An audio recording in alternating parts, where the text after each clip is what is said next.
Muchas gracias a ti, Ferran, por hacerme esta entrevista. Yo soy Antonio Moreno, soy profesor de Historia. Por circunstancias de la vida, en los últimos años, por mis conocimientos de portugués, bueno, pues emigré. En una época donde en España el trabajo era muy difícil, el tema del trabajo, yo emigré porque dentro de mi licenciatura de Historia yo me especialicé en Historia de América. Tú sabes, en la Universidad de Sevilla tenemos la suerte de tener el Archivo de India y magníficos profesores que incentivaron mucho mis inquietudes por la Historia de América. Me fui porque quería ejercer la enseñanza y, sin embargo, por mis conocimientos de portugués, acabé ejerciendo la enseñanza de portugués y dedicándome mucho al mundo de la enseñanza y de la traducción del portugués, ¿no?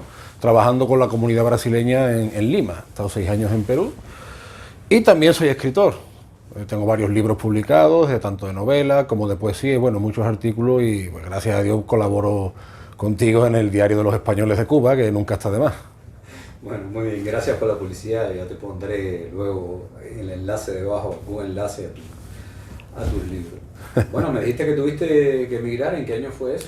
Yo emigré en el 2011, septiembre de 2011. Claro, ¿había empezado la crisis en España o no? Sí, claro, la crisis, bueno, en el 2007 ya se veían los primeros indicios, en el 2008, como se dice, cantó la gallina. Habías dicho que habías emigrado a Perú, ¿y por qué a Perú? Pues mira, yo te digo, tenía muchas ganas de emigrar a Nuestra América, porque era mi sueño. Yo, cuando estaba en los pasillos del Departamento de Historia de América de Sevilla, que es un edificio del siglo XVIII, lo que era la Real Fábrica de Tabacos, ¿no?, de la época de Fernando VI, yo muchas veces me ponía allí en los balcones a pensar, yo, ¿alguna vez cruzaré el charco? Y fue quedarme desempleado y lanzarme un poco a la aventura. Perú, yo tenía allí algunos contactos, algunas amistades.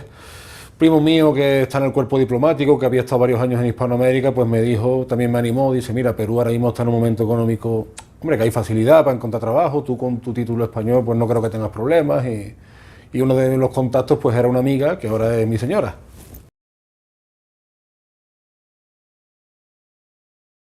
Hombre, el choque cultural yo no lo llamaría así. Yo, lo que pasa es que yo soy de un pueblo, Bollullos de la Imitación, un auténtico paraíso en la tierra, a 16 kilómetros de Sevilla, y yo estoy acostumbrado a vivir en una zona, por así decirlo, agrícola, ¿no?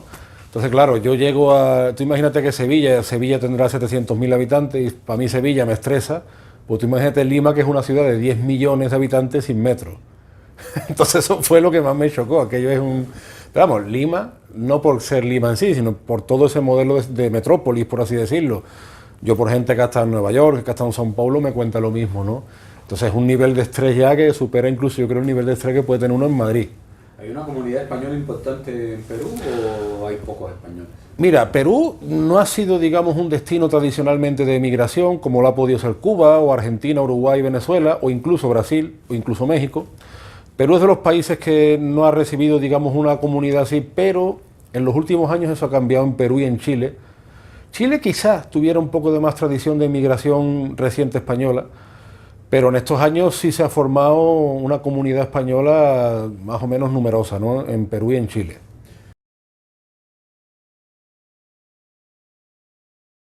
Pues mira, yo, como te digo, como soy licenciado en Historia y me especializo en América, pues siempre ha sido un ideal que he estado latiendo ahí en mi corazón, siempre. Desde que me ponía a estudiar los veranos, pues además por deformación profesional siempre estoy leyendo sobre historia de América. Y entonces, pues hace años, por internet, conocí una página, como hablamos en su día, de Cuba Española, Cuba Autonomía Española. Explícalo, porque muy poca gente conoce. Claro. Y yo contacto con José Ramón Morales, que era un cubano que estaba exiliado en Florida, como tantísimos otros cubanos, por desgracia, por lo que ya sabemos. Y yo contacté con él, con su blog, y me llamó mucho la atención de José Ramón Morales que él no solo proponía un proyecto, digamos, tangible de recuperación de nacionalidad española, de reintegración política de Cuba en España, sino que criticaba abiertamente el proceso rupturista que había habido en Cuba. Esto estaba empezando ya en la América hispana, pero quizás con el continente. Se empezaba a criticar a Bolívar, a San Martín, pero la figura de José Martí había sido absolutamente intocable, incluso aquí en España. O sea, José Martí pues está considerado una especie de... No, bueno, una especie no, era un poeta, pero que me refiero que una especie de ser de luz incontestable absolutamente. Y sin embargo, José Ramón Morales, sabiendo lo que ello le acarreaba, porque era un exiliado del castrismo, y eso le podía poner en contra incluso de parte de la comunidad cubana de Miami, pues él hablaba abiertamente contra lo que él llamaba los supuestos próceres, las barbaridades que habían hecho, lo mal que se había hecho todo, en fin, de todo ese proceso, ¿no? Yo me pongo en contacto con él, tuvimos muy buena sintonía, pero por desgracia este hombre un día se lo lleva el cáncer por delante. Y me entero a los días, la verdad que me emocioné, porque, hombre, qué mala suerte, ¿no? Yo creo que fue un precursor. Era una especie de como de predicador en el desierto, porque, claro, él hablaba de temas incómodos, hablaba del tema político actual, pero también hablaba del tema histórico. A este hombre se nos lo lleva el cáncer. Yo le escribí un poema y demás, ¿no? Fue muy conocido, ojalá nunca hubiera tenido que escribir ese poema. Y al cabo de los años, pues comienzo a contactar tanto con el movimiento reunificacionista de Puerto Rico. Porque hay movimientos reunificacionistas en Puerto Rico. Exactamente, porque claro, tú sabes que algunos utilizan esta palabra, otros utilizan otra. Por ejemplo, José Ramón Morales hablaba de la tradición autonomista de Cuba, que decía que los cubanos eran autonomistas, pero no eran separatistas. Iván Arrache en Puerto Rico, que le mando un saludo desde aquí, siempre ha preferido esa palabra autonomista, porque dice que en Puerto Rico también se utilizaba la palabra autonomista de los boricuas que querían seguir con España. Y por otro lado empieza a aparecer la palabra reunificacionista. Y al tiempo, en este periodo, estamos hablando de un periodo de 2008, 2013, 2014, pues te conozco a ti, nos empezamos a tratarnos, ¿no? Y empezamos, porque tú también ya por aquella época empiezas a hablar de la reintegración política en Cuba, de Cuba en España, y todos esos términos, por un lado está reunificacionista, por otro lado está autonomista, hay quien se dice también hispanista. Yo creo que al final son cosas semánticas que no hay que darle, o sea, tienen su importancia, pero no hay que darle más allá, porque al final lo que tenemos que buscar es puntos de acuerdo. Claro. Y el punto de acuerdo existe y es muy claro. Cuando tú me preguntabas por choque cultural, yo en Perú no viví tal cosa. Sí es verdad que yo noto que, por ejemplo, el parecido que tenemos los andaluces con los caribeños es nuestra forma de ser, que nosotros hablamos con el primer desconocido. En Perú, por ejemplo, en la costa y todavía más en la sierra, la gente es más reservada, pero que eso te pasa aquí en la península. Es que yo me he encontrado con amigos canarios en Perú y a lo mejor un amigo que era de, como nosotros decimos aquí, de Despeñaperros para arriba, y a lo mejor su carácter es mucho más reservado que el nuestro. Entonces lo que hay que hacer es buscar esos puntos en común que desde hace años, yo siempre me gusta resaltar la figura de José Ramón Morales como precursor, y también los años que yo he tratado con el amigo Iván Arrache y contigo, pues que cada vez vayamos más a esos puntos en común. ¿Y en este momento en qué punto se encuentra el reunificacionismo según tu punto de vista? Yo creo que durante años nos hemos dedicado probablemente, yo me meto, un poco más al romanticismo historicista, más que a las cosas tangibles.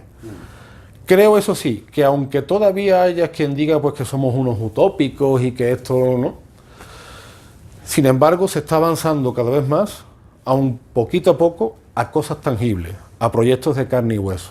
Y eso creo que debe ser el camino. No se debe abandonar el estudio histórico, no se debe abandonar esa base cultural. Ahora, por ejemplo, se habla mucho de la influencia de Cuba en el flamenco, que es mucho mayor de lo que se pensaba, no solo los llamados de cantes y de vueltas. Pocas veces caemos aquí en España en que la tortilla lleva papas, en que el gazpacho lleva tomate. Son esas cosas de la base las que nos tienen que ir ayudando, la gastronomía, la música, a hacer algo tangible, a niveles económicos, a niveles políticos, y sobre todo tener esa conciencia cultural, porque lo que nos falta, el salto que nos falta para ser más prácticos, más pragmáticos, más tangibles, es precisamente la concienciación.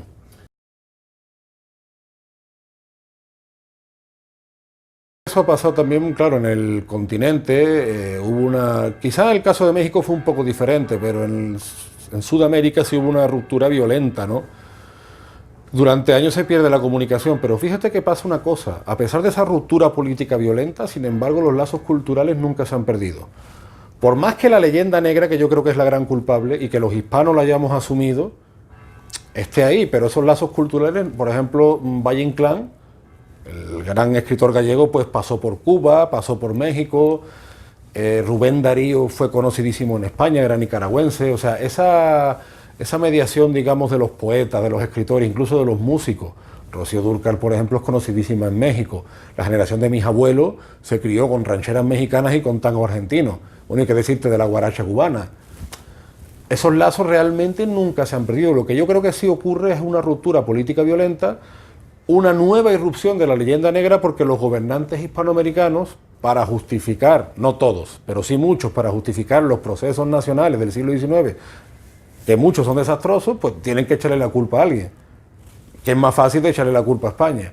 Y aquí en España los gobernantes del siglo XIX, para justificar los muchos desastres, las muchas corruptelas y las muchas traiciones que cometieron, pues ¿a quién le vamos a echar la culpa? Pues al pasado. No, es que la culpa no es nuestra, la culpa es de los que estuvieron antes, y ya está. Eso yo creo que ha sido... Pero después tú ves que los lazos culturales... Bueno, y eso por no hablar de la fortaleza del idioma nuestro. Tenemos una unidad ortográfica, una unidad cultural que otros idiomas no tienen.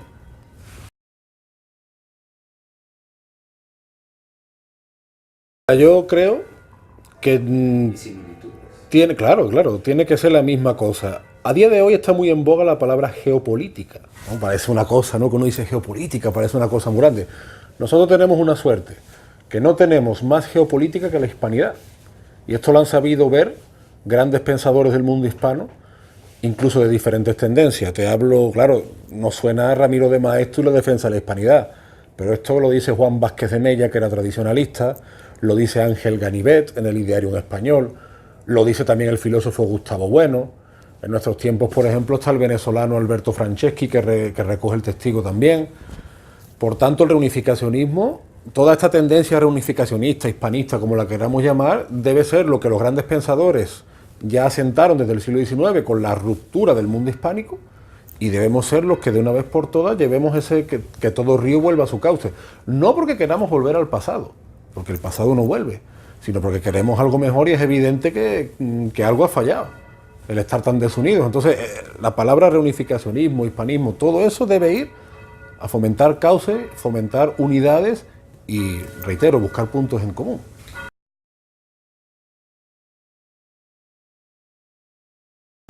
Indudablemente sí. Yo, bueno, pienso incluso también en otros pensadores, como el peruano José de la Ribagüero, Rafael Cubas Vinatea, peruanos que suscriben esta idea, y esta idea ha ido progresando en el siglo XIX. Es decir, esta idea no ha quedado nunca como idea muerta, porque desde el siglo XIX hasta nuestro día, tú y yo que estamos hablando, pensadores de distintas tendencias políticas, date cuenta, incluso hasta Julio Anguita. Julio Anguita, para lo mejor los amigos hispanoamericanos que no les suena mucho el nombre, es un histórico dirigente comunista español, lo ha dicho, ha hablado de esa federación. Él habla, creo recordar, de una federación iberoamericana, bueno, como lo queramos llamar. Pero si tiene futuro, indudablemente tiene futuro, porque el presente no nos gusta. Por tanto, que España sea el puente de América y que América sea el puente de esa Europa del Sur que es España, pues eso lo ven, te voy a decir, es que lo ven hasta los narcotraficantes. No es casualidad que los narcotraficantes hayan escogido España como base. Y en España muy poca gente es consciente del brutal problema que tenemos con esto. El periodista napolitano Roberto Saviano lo lleva advirtiendo mucho tiempo. ¿Por qué? Hombre, porque España es la puerta de América en Europa. Porque en España se cruzan el Mediterráneo y el Atlántico. Y como decía Juan Vázquez de Mella, lo vuelvo a citar, el estrecho de Gibraltar es el punto estratégico más grande del planeta. Entonces, el futuro está ahí. Vázquez de Mella lo dijo. Dios nos ha dado la llave del mar latino, nos lo ha puesto enfrente. Lo que hay que hacer es coger el toro por los cuernos, quizás aparcar un poco el romanticismo y dedicarnos a cosas más de carne y hueso, sin dejar de estudiar.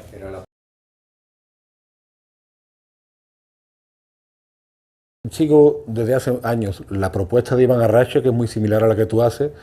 Lo primero que hay que empezar es quitar trabas. En el año 1898, concretamente en Cuba y Puerto Rico, que eran provincias ultramarinas españolas, quedó un limbo legal que es la ciudadanía española. Eso es fundamental para lo que pueda venir después.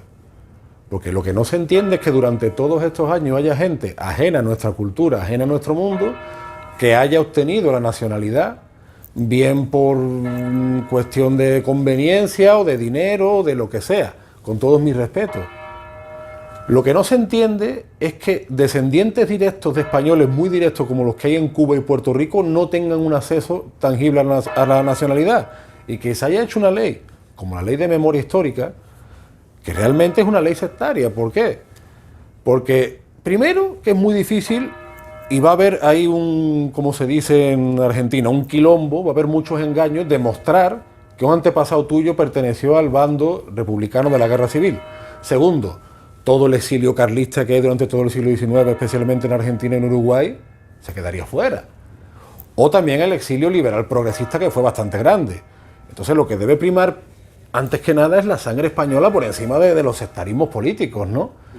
Entonces, lo que hace falta en España es una dirección fuera de los sectarismos, que prime el derecho de sangre española que hay en América, concretamente en Cuba y Puerto Rico. Yo sigo mucho tu propuesta y sigo la de Iván Arrache, porque eso es un gran impedimento. El día que haya una iniciativa política que por la vía legal encauce eso, que recuperen lo que legítimamente tuvieron hasta el año 1898, ahí habrá un cambio tanto cuantitativo como cualitativo de la presencia española en América y de lo que es América en España, porque a día de hoy, por ejemplo, en Sudamérica, muchos te dicen, no, yo es que por un bisabuelo italiano, pues soy italiano, y eso lo que hace es generar una especie de italianismo. Pero claro, es que Italia sí te reconoce hasta el bisabuelo. Nosotros estamos en una especie de tembleque legal, que aquí no sabemos si el padre se puede acoger, si el nieto sí, si el otro no. Ese desorden no puede existir.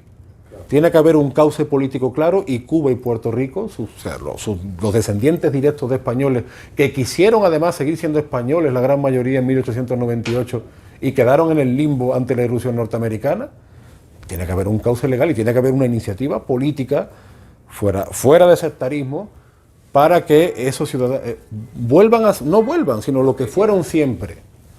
Y a partir de ahí, el resto será mucho más fácil.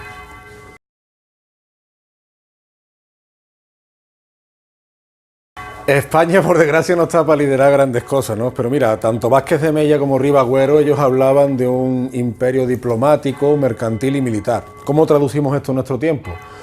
Indudablemente con cooperación económica, pactos militares y cooperación política.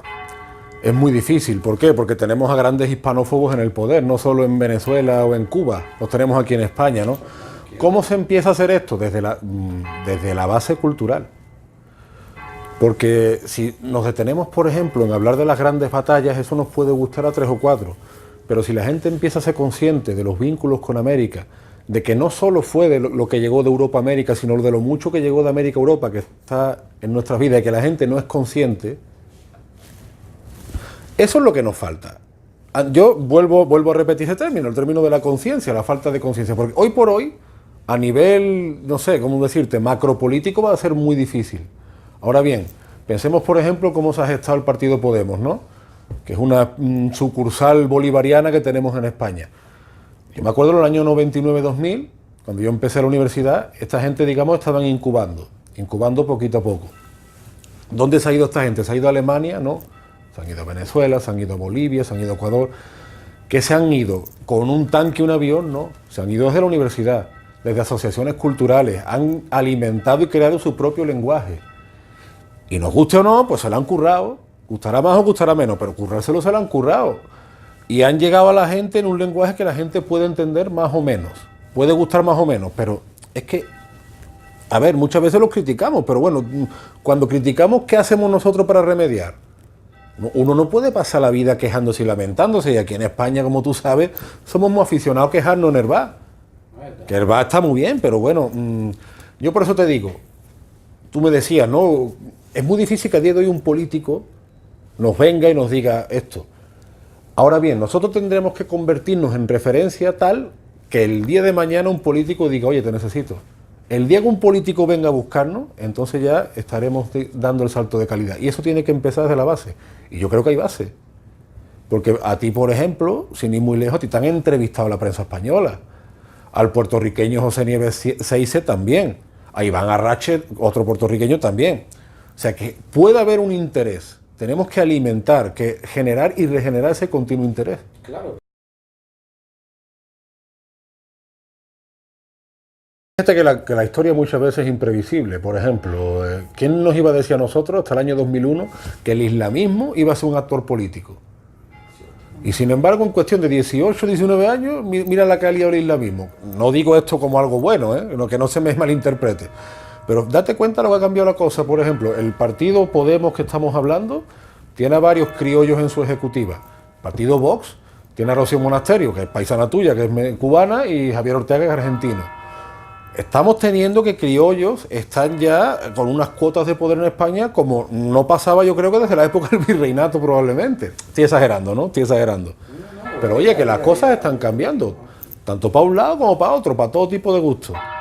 Pues yo creo que como te digo, no hay que desanimarse, yo sé que es difícil y que tú tienes razón, que vamos a meternos en el saco, somos inconstantes, pero no abandonemos eso, porque la historia es imprevisible y nunca sabemos lo que puede pasar. Y en Perú existe la expresión ser un dedo, hay que ser un dedo, ser constante.